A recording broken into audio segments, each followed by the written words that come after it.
On connaissait quoi de la Calédonie? Les plages magnifiques, paradisiaques et les cocotiers, tu vois. Mais après, quand on est arrivé, on a entendu des témoignages de descendants de déportés algériens et tout. Des fois, ça te donne des frissons, hein. Quand les mecs ils te racontent comment ils vivaient et tout. Pour ce deuxième épisode de la série On ira ftour chez vous, nous nous sommes rendus chez Linda, Nourdine et leurs deux filles, Nisrine et Sarah. La famille, franco-algérienne, est originaire de Lyon, mais installée depuis 7 ans à Nouméa, en Nouvelle-Calédonie.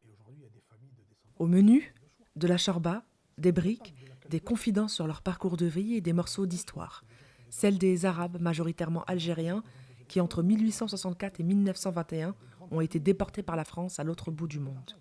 Faites comme chez vous, hein. C'est gentil, merci. بعد الماكلة على بالكم c'est تحاسبكم.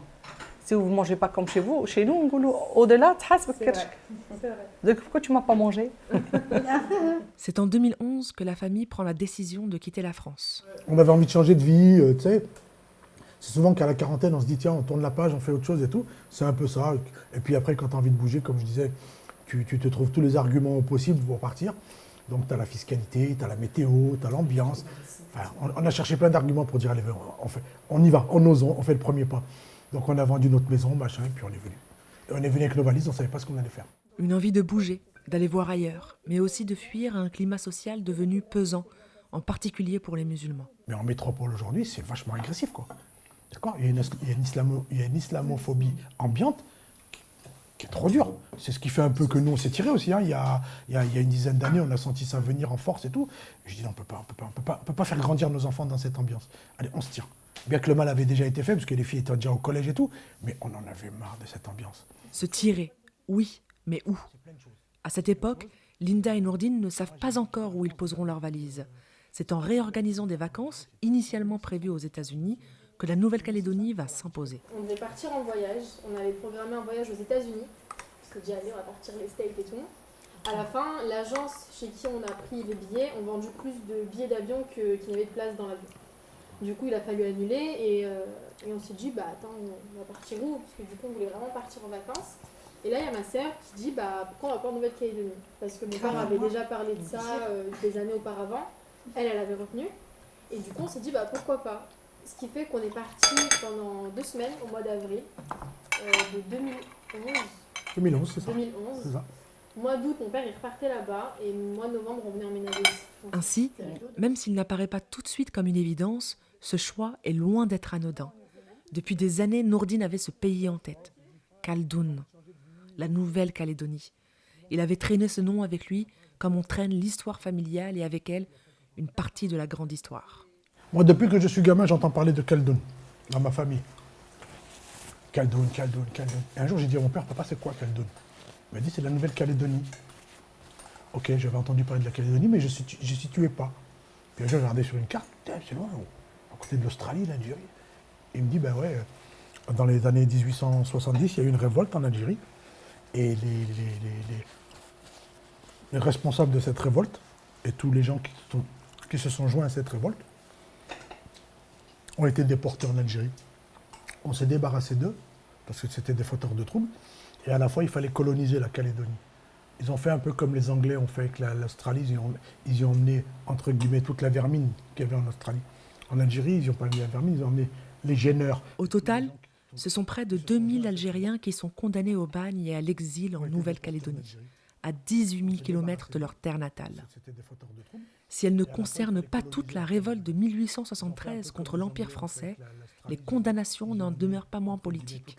Elles servent l'expansion coloniale en Algérie et dans le Pacifique. Alors, en Algérie, il faut savoir que en 1860, comme ça, il y a eu une grande famine en Algérie. Parce qu'en France, il y avait eu la peste. Il n'y avait plus rien à manger en France. Et ils ont vidé tout ce qu'on appelait les greniers, ils ont vidé toute la bouffe qu'il y avait en Algérie, ils l'ont emmenée en France. Les Algériens se sont retrouvés dans une misère noire. Et un des ancêtres que j'ai retrouvé, moi, ici, il avait volé des pommes de terre dans un champ pour nourrir ses enfants et sa femme. Et il a été attrapé et tout. Donc il a fait 6 mois de prison. Et ensuite, ils l'ont condamné à l'époque à 15 000 francs. 15 000 francs, c'est peut-être, je dirais peut-être 15 000 euros aujourd'hui. C'était énorme, 15 000 francs. Quand tu savais que le paye mensuel, c'était peut-être 4 ou 5 francs à l'époque. C'était des sous, quoi. Bref. Et Et donc, il n'avait pas d'argent. Il n'avait pas de quoi payer ça, bien sûr. Donc, il a dit, puisque tu n'as pas de quoi d'argent, on va te saisir tes terres. En fait, c'était que des motifs et des arguments pour donner les terres arables et fertiles aux colons. Tu vois? Et donc, comme il s'est rebellé, il dit, puisque tu te rebelles, tu es condamné à l'exil. Tu te rends compte? J'ai 3 ancêtres qui ont été déportés. Il y en a un qui est décédé sur le bateau en venant, qui n'a jamais vu la Calédonie, et 2 autres. Un qui a fait 32 années de bagne et qui a pu rentrer en Algérie. Et l'autre, il est mort ici sur l'île des Pins en 1906. Et les 3 qui ont été déportés, ils étaient déjà mariés et parents de jeunes enfants. Et vous imaginez, ils ne les ont pas vus pendant 30 ans. La blessure que ça a dû être dans leur cœur, Msaken, c'était vraiment une grande blessure pour les Algériens de l'époque, pour la population de l'époque. C'était quelque chose de très dur à vivre, la Calédonie. À tel point que chez nous, aujourd'hui, on a un dicton. Quand, par exemple, dans une situation un peu compliquée, toi, tu vas dire « c'est rien, c'est pas la mer à boire ». Et bien, eux, en Algérie, ils disent « c'est pas comme aller à Khaldoun, c'est pas comme aller à Khaldoun ». Oh, combien c'était douloureux et difficile. Tu vois? Une douleur d'autant plus grande que rares sont les déportés qui ont pu retourner en Algérie. La plupart n'ont jamais pu revoir ni leur famille, ni la terre de leurs ancêtres. Loin de leurs attaches, ils ont dû fonder de nouveaux foyers, avec des femmes ne partageant ni leur culture, ni leur religion. Des décennies plus tard, à la faveur d'une reconquête de cette page oubliée de l'histoire, le retour au pays est devenu un enjeu majeur pour leurs descendants. Héritiers d'une histoire d'exil imposée, liés à une terre qu'ils chérissent sans la connaître, plusieurs d'entre eux ont entrepris de partir en Algérie. C'était le rêve de l'un d'eux, le regretté Ahmed Ali Lamouri, fils de déporté, qui est décédé sans avoir pu fouler le sol algérien. Nourdine nous a conté son histoire. Il a fait 3 tentatives pour partir en Algérie. Il en a fait une il y a fort longtemps, la première. Donc ils sont partis d'ici, ils ont fait escale en Thaïlande. Ils étaient jeunes, ils avaient une trentaine d'années, c'était 3-4 copains. Ils ont trouvé la vie tellement festive en Thaïlande qu'ils ont dépensé tout leur argent et puis ils sont revenus. Donc ils n'ont jamais vu l'Afrique. La fois d'après, il a réussi à aller jusqu'au Maroc et arriver à la frontière marocaine. C'était les années un peu dures d'Algérie, tu vois, les années, ce qu'on a appelé la décennie noire. Et comme il avait des papiers français, parce que c'est un citoyen français de Calédonie, les douaniers en Algérie, à la frontière, n'ont pas voulu le laisser passer. Et la 3e fois, il y a quelques années à peine, il a tout préparé et la veille de son départ, il travaillait sur son champ, il refaisait un petit muret. Il y a une pierre qui est tombée sur lui qui lui a cassé les orteils, il n'a pas pu partir. Donc, tu vois, il a fait 3 tentatives pour partir et Allah n'a pas voulu qu'il y aille. Et un jour, il nous a dit une chose super émouvante. Si vous allez en Algérie et que vous revenez, ramenez-moi un sac de terre qu'on puisse m'ensevelir avec lors de mon décès. C'était vachement prenant, c'était très poignant et tout. Et puis on n'est pas allé, on ne lui a jamais ramené cette terre, miskin. Et puis il est décédé il y a à peine, ça fait pas longtemps, il y a peut-être 3 mois. Quand vous l'avez raté depuis. C'est une belle histoire. Des histoires comme celle-ci, Nourdine nous en a raconté plein. Raconter Khaldoun, pour faire vivre la mémoire de ses aînés, pour rendre hommage à ces hommes sacrifiés. Raconter Khaldoun, de père en fils, puis de père en fille. J'avais dit à mes filles, un jour on ira voir, un jour on partira en vacances, on ira voir un peu en Calédonie, peut-être qu'on va y trouver des tontons, des cousins, qui sait. Et puis donc il y a eu cette histoire de voyage que vous a raconté Sarah tout à l'heure, qui a fait que voilà, on est arrivé en Calédonie il y a 8 ans. Et c'est grâce à moi aussi. Hein. Oui, c'est grâce à toi, monsieur. On le sait. Mais c'est important de le redire. Si Nourdine a tout de suite trouvé ses marques en Nouvelle-Calédonie, du fait, entre autres, de son intérêt pour l'histoire de ses ancêtres, cela a été plus difficile pour le reste de la famille, et notamment pour Linda. Non, j'avais hâte de rentrer. Je pleurais, j'étais pas bien. Parce que c'était un week-end où on est sortis. Je me voyais comme des films, tu sais, films de cow-boys. Le week-end, c'était mort. Oui, le week-end, c'est du fantôme. Les gens, moi, j'ai pas pensé comme ça. Quand on est venu pour les vacances, c'était différent. Mais pour habiter, c'était différent aussi. Et ben, je trouvais les blancs ensemble, les noirs ensemble. Et c'était pas ça ce que je veux. Mais une rencontre va tout changer.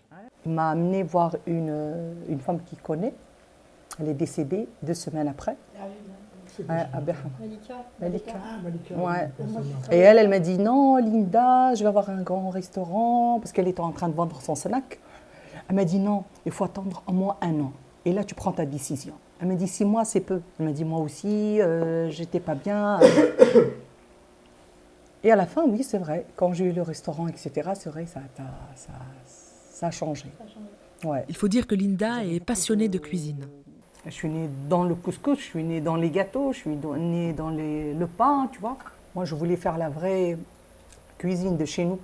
Tu vois, le vrai tagine, le vrai pain, la vraie galette, les gâteaux, les zlabia. C'est ce qu'elle va faire. Pendant 1 an, le couple va tenir un restaurant oriental dans le centre de Nouméa. Linda fait découvrir les saveurs et codes de la gastronomie nord-africaine à une clientèle désorientée par la propriétaire précédente. Les tagines, elle les mélange avec tous les légumes. Les carottes et tout ça, ouais. Le pruneau, c'est des pruneaux. Et elle met les carottes, elle met le pommes de terre. Je lui dis, mais c'est quoi, c'est très longtemps. Et en plus, elle leur sert ça avec de la semoule. Quand moi, j'ai repris ce resto, les gens, ils demandent à mon mari. Et il me dit, Linda, tu me fais... Je dis, non. Et lui, comme Yahchem, il n'ose pas, il me dit, mais non, mais vas-y. Je dis, non, c'est honteux pour moi. Je dis, non, je vais les voir. C'est là où je commençais à m'approcher des gens et je leur explique. Non, tagine, voilà, je leur explique. Je dis, vous voulez voyager? Ils me disent oui. Ben voilà comment ça se mange le tagine. Je dis, c'est honteux parce que si vous allez au Maroc, ou bien en Algérie, ou en Tunisie, s'ils font des tagines et vous demandez la semoule, et vous leur dites, moi j'ai déjà mangé ce tagine chez une Algérienne, c'est la honte. Je dis, non, je ne peux pas. Voilà. Et là, ils ont commencé à manger avec le pain. Et là, c'était les déclics. Le succès est au rendez-vous, mais épuisée par un secteur qui demande énormément d'énergie, d'investissement et de temps, Linda doit fermer. Quand ils ont su que je voulais arrêter le restaurant, il y en a pleuré. Hein. Wallah. Vous allez faire une pétition. Il y en a une chaque fois qu'elle vient. Là, il va devoir faire une pétition. Il y en a une chaque fois qu'elle vient, elle me dit si j'étais un homme, je me marie avec toi. Je dis, ça veut dire que tu te maries que pour le couscous. Aujourd'hui, le couple tient un snack sur la place des Cocotiers et semble avoir trouvé ses marques. Ce qui n'est pas tout à fait le cas pour Sarah, la cadette de la famille. Elle nous a confié avoir eu beaucoup de mal à trouver sa place en Nouvelle-Calédonie, notamment du fait de l'expression d'un racisme anti-arabe. Le problème ici, c'est que l'arabe, le musulman, en fait, il le voit qu'à la télévision. Parce que, je veux dire, au lycée, il n'y a pas grand monde, tu vois. Il les côtoie absolument pas. Et du coup, forcément, directement, il se met dans la tête que quand t'es arabe, quand t'es musulman, bah, t'es soit une racaille, soit t'es un terroriste. En fait, t'es pas une bonne personne. Ces amalgames et la faible présence d'Arabes sur l'île calédonienne ont éveillé chez Sarah un attachement particulier à ses origines et à sa religion. Depuis que je suis en fait en Nouvelle-Calédonie, je revendique à 400% le fait que je sois arabe, algérienne et musulmane. Parce qu'il y a tellement de personnes et je me dis, je pète les plombs en fait si je l'oublie. Parce que si un jour je retourne en France et que je sais plus parler l'arabe, que je connais plus rien de ma religion et tout, je vais me sentir trop mal. Déjà juste des fois quand je suis partie là au mois de janvier et que je suis restée 1 mois avec ma cousine et tout, ma cousine qui voilà, est tout le temps en France, qui est tout le temps avec des arabes et tout, bah, je me suis sentie bizarre parce qu'il y a des choses que je savais plus dire, il y a des façons de faire que je savais plus, enfin c'était... Donc c'est pour ça, depuis que je suis ici, je me raccroche énormément à ça. L'étudiante est pressée de retourner vivre en France. Encouragée par ses parents, elle a d'ailleurs prévu d'aller y finir son cursus universitaire. J'ai conseillé à Sarah d'aller terminer ses études en métropole, ce sera beaucoup plus facile pour elle, mais une fois les diplômes en poche, d'aller voir ailleurs ce qui se passe. Parce qu'en France, on va s'intéresser à qui elle est avant de s'intéresser à ses qualités professionnelles. Et ça, c'est juste pas possible, quoi. Durant le repas, Nourdine nous a expliqué qu'à l'inverse de sa fille, lui vivait relativement bien son arabité en Nouvelle-Calédonie. Rien à voir avec les années qu'il a passées dans l'Hexagone. Rien à voir avec ce qu'il saisit de l'actualité sur ces questions. Moi, je pense que ce qu'on vit ici, en termes d'agressivité envers l'islamophobie, on va dire d'ailleurs, je sais pas, ça doit représenter 5% de ce que vous vivez en France. C'est minime, c'est pas quotidien, c'est pas récurrent, c'est de temps en temps. Et bien souvent, c'est de la part de gens qui arrivent de France. Tu vois? Ah ouais? Ah oui, ah oui. Des métropolitains qui, pour la plupart, arrivent avec leurs idées préconçues et leurs fantasmes racistes, islamophobes. La famille a d'ailleurs constaté un changement d'attitude quand Linda s'est mise à porter le voile. Alors, ce qui est marrant, c'est que quand on se balade, Linda et moi, je vois souvent les gens, ils regardent Linda et après ils me regardent à moi. Ils essaient de comprendre dans mon regard à moi pourquoi elle a un voile. Ça, c'est marrant quand même. Hein. Nous, on en rit, nous, avec Linda. On en rit parce qu'on a compris leur pourquoi, leur gros point d'interrogation. Mais des fois, tu as des gens qui viennent, ils font « Oh, c'est beau !» Tu vois, ils trouvent ça beau. Et puis il y en a, ils regardent moi, à la mode de Paris, quoi, tu vois. Ça, c'est tous les gens qui arrivent de métropole, de France, qui arrivent et qui sont encore dans cette ambiance-là. Et c'est pour ça que les gens, quand ils me voient, ils me disent « Oh non, t'étais belle, et tu avais des cheveux, là. » Je dis « Oui, mais bon... » Je suis toujours belle. J'ai dit « Non, écoute, on a des collègues, on connaît des gens qui ont un bar, là, un bar-restaurant sur la place des Cocotiers, là, qu'on connaît depuis longtemps, qui était client d'ailleurs au restaurant. Oui. Et un jour, ils ont vu Linda voilée. Et un jour, la dame, je l'ai vue tout ça, elle m'a dit « Mais Nordine, mais pourquoi elle s'est voilée, Linda? Elle était tellement moderne. » Je dis « Mais elle l'est toujours. » Face à ces remarques racistes, Linda et Nourdine ne réagissent pas toujours de la même manière. Linda a décidé de répondre par le sourire, en toutes circonstances. Il ne faut pas juger les autres. Moi, avant, j'étais différente. Maintenant, alhamdoulilah, je n'ai pas changé. Hein. Je vois les gens, je prends le métro. Il y a quelqu'un qui me regarde, bah, je fais un sourire. Bonjour.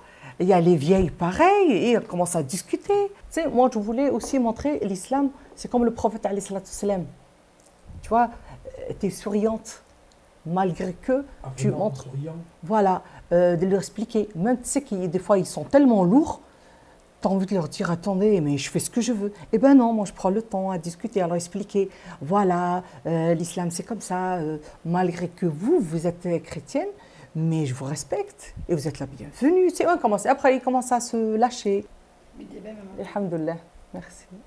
Nourdine, lui, a du mal à passer outre. Il cherche à comprendre, il veut agir. Pour lui, cette islamophobie ne vient pas de nulle part.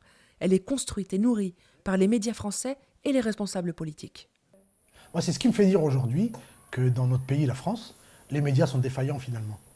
Ils sont défaillants dans la mesure où les médias et l'État à travers les médias. Parce que l'État, en principe, il est là pour protéger tous les citoyens. D'accord ? Il est là pour faire en sorte que tous les citoyens vivent déjà dans une harmonie, tant qu'à faire. C'est tellement plus sympa. Et puis en sécurité. Aujourd'hui, les médias montent la tête à beaucoup de gens. Il suffit que les gens ne soient pas très réfléchis. Puis il va dire, comme vient de dire Sarah, ouais, tous les Arabes, c'est des musulmans. Et si c'est des musulmans, c'est soit des racailles, soit des terroristes. Donc déjà, le mec, il en a une image négative. Donc forcément, cette image, elle va refléter sur nous. C'est-à-dire que quand il va nous voir, ben, soit il va avoir des paroles pas sympas, soit il va avoir des regards un peu agressifs, etc. Et ce qui fait que nous, on vit dans un inconfort. Et je suis désolé, un pays, un gouvernement doit s'assurer du confort mental, si ce n'est physique, de tous les citoyens. Aujourd'hui, il y a défaillance parce que nous, on ne le vit pas. La seule chose qui le rassure, c'est que les attaques incessantes contre les musulmans semblent susciter de plus en plus de marques de sympathie. Tu t'aperçois que plus on agresse l'islam, et plus ça renforce l'islam. La population française, dans son ensemble, fait preuve de défiance à l'écart de l'islam. Parce que les médias les accablent avec les mauvaises nouvelles venant de l'islam, qui souvent sont inventées de toutes pièces par les médias. Et les gens, ils accusent une certaine méfiance maintenant envers les médias. Ils savent que les médias, ils sont là pour soutenir les banquiers, le pouvoir, etc. C'est-à-dire, on ne nous raconte que des bobards à la télé. Et si on allait demander aux intéressés ce qu'il en est? Et je trouve qu'il y a de plus en plus de gens qui viennent nous questionner sur l'islam. De plus en plus de gens qui viennent nous poser des questions, c'est parce qu'ils ne croient plus la télé, je pense. Je crois que tout ce qu'on leur a raconté comme baratin, ça passe plus, quoi. D'accord ? Et quand on discute avec ces gens, ils disent « Ah, mais je ne croyais pas ça. Avec tout ce que j'ai entendu à la télé, je ne pensais pas que c'était ça. C'est vraiment ça. » Ben oui, monsieur, il y a des écritures qui le prouvent. C'est le Coran. Lisez-le, vous verrez bien. Les gens, ils tombent des nues parfois, ils nous posent des questions, on répond à certaines questions, les gens ils disent « Ah, mais je ne croyais pas ça, mais ils n'ont pas dit ça à la télé, pourquoi ils disent ça ?» Enfin, tu vois cette défiance qu'il y a par rapport aux médias? Et ça, c'est magnifique. Nourdine nous a ainsi donné l'exemple d'un activiste kanak qui a déposé une gerbe de fleurs à la mosquée de Nouméa après les attentats de Christchurch. Il a posé un bouquet de fleurs devant la mosquée. Il a dit « Ça, c'est un hommage à tous les musulmans qui sont morts dans le monde, à Christchurch et dans le monde. » Il se retourne vers la caméra, il dit « Frères et sœurs musulmans, je vous aime. Et en Calédonie, vous serez toujours protégés par les Kanaks. » C'était beau à vivre. Comme de nombreux musulmans, il a aussi été touché par les réactions des Néo-Zélandais après ces attentats qui ont fait 50 morts et des dizaines de blessés. La réaction de la population de Nouvelle-Zélande a été un modèle mondial. Ça a été d'une grandeur de leur part, c'est impressionnant. Toutes les couches de la société ont rendu hommage. D'accord ? Le vendredi suivant, à la prière de Jamoua à Christchurch, c'était des milliers de personnes assises devant la mosquée. C'était grandiose. C'était d'une beauté, c'était chaleureux, ça fait du bien, ça fait du bien. Ça fait du bien. Ça manque. Tu vois, en métropole, en France en particulier, ça manque ça. J'ai presque envie de dire jamais, on n'a jamais droit à des discours positifs pour l'islam. Jamais, jamais, jamais. À part, si, peut-être pour M. Chalgoumi. Notre grand ami Chalgoumi. Tu vois, il n'y a que lui qui est encensé par les médias. D'accord ? Lui, c'est comme avant que le mec il dit ah, moi j'aime pas les Arabes, mais toi t'es sympa, toi. Tu vois, ça c'était pas mal. C'était la phrase magique, ça, c'était trop bien. Alors, que faire ? C'est la question à laquelle nous avons tous essayé de répondre durant ce dîner. Même s'il se trouve à des milliers de kilomètres de l'Hexagone, Nourdine veut mettre sa pierre à l'édifice. Il rêve d'une grande mobilisation pour mettre fin à ce climat délétère. Ça va être une grande, grande victoire pour nous. Une grande victoire pour nous et pour toute la France. Parce que ça va rendre un peu de paix à la France. Et on arrêtera tous de se regarder comme des chiens de faïence, prêts à se sauter à la gorge les uns les autres. Non, on va redonner un peu goût à l'altruisme, à la fraternité et surtout un truc qui manque beaucoup à la France aujourd'hui, la solidarité. Aujourd'hui, on a des gens qui meurent de faim devant des gens qui sont repus, qui ont le ventre tendu, et ça les laisse de marbre. On peut pas s'endormir le soir avec le ventre plein en regardant les enfants de son voisin gémir de faim. Ça n'existe plus, ça ne doit pas exister ça. D'accord ? Alors, c'est des rengaines un peu à l'abbé Pierre, à la ceci, à la cela, mais c'est tout bonnement le fondement de l'existence d'un être humain. Un être humain, il doit vivre comme ça, pas autrement. D'accord ? C'est ça le plus important dans la vie d'un être humain, c'est de se soucier des autres et de vouloir pour les autres le bien qu'on se veut pour soi et ne pas vouloir pour les autres le mal qu'on ne se veut pas pour nous. Donc vivons comme des frères, sinon on va mourir comme des imbéciles tous ensemble. Quelqu'un veut du haine ? Shukran. Ça m'a fait du bien de le dire. Ça me pèse, bon ça. Heureusement, Ramadan constitue une sorte de parenthèse pour les jeûneurs. Une pause empreinte de spiritualité et de générosité. C'est du moins ce que nos hôtes nous ont répondu quand on les a interrogés sur le sens de ce mois. On mange pas, on boit pas, on attend quand ça sera la nuit, quoi. Pour manger. Et pour manger. Voilà. Et c'est une période que tu aimes bien ? J'aime bien ce ramadan parce que moi, je fais toujours bien maigrir. Voilà.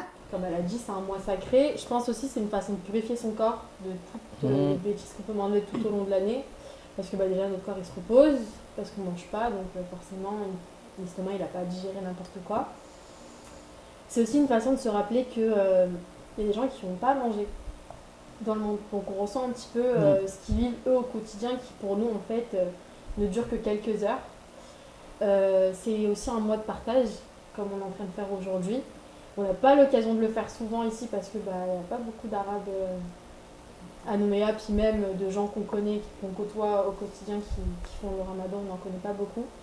Mais sinon, on essaie de partager un maximum. Je pense que c'est un des points principaux du ramadan. Voilà. Ramadan, c'est le partage. C'est le pardon aussi. C'est... Ouais. Et le bonheur, c'est grâce à c'est... comment dire ? Quand c'est Ramadan, c'est... Je sais pas, c'est quelque chose qui change en nous, qu'il n'y a rien qui a changé. Mais rien que de se dire, ça y est, demain c'est le Ramadan, c'est incroyable, subhanallah. On est tout content à recevoir, à partager, à pardonner aussi, à penser aux autres. Et voilà, d'essayer de faire que du bien et de s'approcher plus d'Allah pour qu'eux aussi ils nous pardonnent aussi. Parce que ces mois-ci, c'est toute l'année, c'est pour nous, et le mois de Ramadan, c'est pour Allah. Le Ramadan, moi je prends ça comme une trêve. C'est une trêve dans tout. C'est une trêve dans notre façon de s'alimenter, c'est une trêve dans notre façon de courir au quotidien. Parce que quand on fait le Ramadan, on est un peu au ralenti. On essaie de ne pas se fatiguer, on va moins vite, on parle moins. Tu vois, ça, Nesrine l'a bien défini, c'est un mois sacré. C'est un mois sacré. Qui dit sacré dit sacrifice. Et on fait beaucoup de sacrifices de soi, de ce que l'on possède, puisqu'on partage. De soi, parce que on accepte de ne pas manger, de ne pas boire, ce qui parfois est fatigant. Ce qui parfois est fatigant et pas toujours évident à vivre. Après, en Calédonie, les journées sont courtes, donc c'est facile. Mais avant tout, c'est un acte spirituel. D'ailleurs, c'est un des 5 piliers de l'islam. Ne l'oublions pas. Et comme disait Linda à juste titre, c'est un mois où on offre tout ce que nous sommes à Allah. C'est le mois qui appartient à Allah. Dieu a dit, le mois de Ramadan, il est pour moi. Donc tout ce qu'on fait, c'est pour lui. On lui donne un mois, il nous donne 11 mois. C'est pas mal. Le deal est sympa quand même, hein, quand tu regardes bien. Tu vois. La seule chose pour laquelle c'est pas une trêve, c'est l'altruisme. Au contraire, c'est le mois où on est le plus altruiste. C'est le mois où on pense le plus aux autres. C'est le mois où on aimerait donner tout ce qu'on possède aux autres parce qu'on ressent ce que disait aussi Sarah, on ressent ce que c'est que de ne pas avoir. Quand tu n'as pas à manger, tu as faim. Et quand on a faim toute la journée, c'est qu'aux gens qui ne mangent pas, aux nécessiteux, qu'on doit penser. Il faut avoir la pensée de ces gens. Et ça, en général, ça donne de l'élan à ton altruisme. Et puis, avant de terminer la soirée, Linda et Nourdine nous ont parlé de leur pèlerinage à la Mecque, un autre pilier de l'islam dont ils gardent pléthore de souvenirs. J'étais trop fatiguée. Mais heureusement qu'il était là. Il m'a aidée, il m'a donné à voir. Je voulais toucher la pierre noire. Il a tout fait. Et je l'ai touché. La veille, avec un copain, on a essayé, on n'a pas réussi. Tellement que ça poussait. On a vu des mecs monter sur les autres pour accéder à la Non, mais pierre. c'est trop dangereux. Elle m'a dit, je pars pas de là sans que je la touche. Tu ne veux pas les laisser tout seul, je vais la ramener dans une boîte. C'était mon rêve, Il m'a c'était donné mon un rêve. pouvoir. À la fin, ils J'ai m'ont. poussé tout le monde, et elle a fait 15 ans. Et moi, j'ai réussi à la toucher du bout des doigts. Et elle m'a dit, tu la touches. Et moi, j'ai dit, oui, j'ai touché. C'était bien. C'était À refaire, magnifique. Inch'Allah. J'étais là, mais pas là. C'est tellement émouvant que tu vois pas autour de toi ce qui se passe. Tu penses à rien quand tu es là-bas. Ouais. À rien, mais il n'y a rien qui détourne ton attention. C'est impressionnant, impressionnant, impressionnant. Et moi, mes amis, ils me disent, mais t'as laissé tes filles où? Dans les mains d'Allah. Exactement. Et subhanallah, comme je les ai laissées, comme je suis venue, je les ai trouvées, tous les deux. Parce que j'ai pas de famille ici, j'ai personne. Avec 20 kilos en moins, par contre. Il n'y avait plus la Ouais. Bon d'accord, les filles ont visiblement galéré sans leurs parents. Mais comme nous l'ont confié Nourdine et Linda, en plus d'asseoir leur foi, ce voyage a considérablement renforcé leur couple.